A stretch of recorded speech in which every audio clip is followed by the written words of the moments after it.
είμαι η Μαρία. Ευχαριστώ.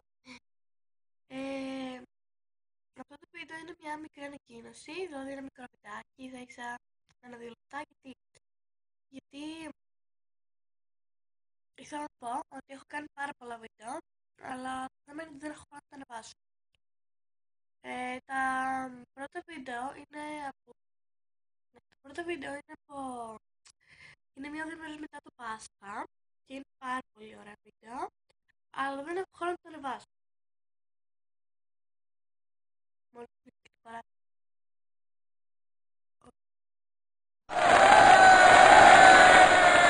Ναι.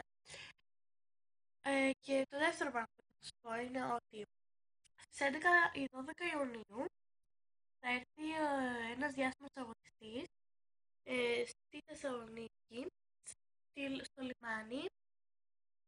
Δεν λέω ποιος, μην την περίπτωση. Και θα πάω.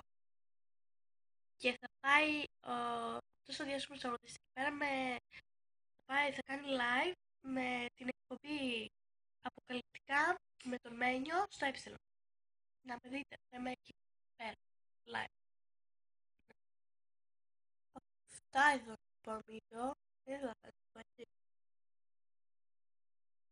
Ήθελα κάτι να πω. Α, ναι, όχι. Ναι. Μπορώ. Και είναι βράδυ. Αυτά. Οπότε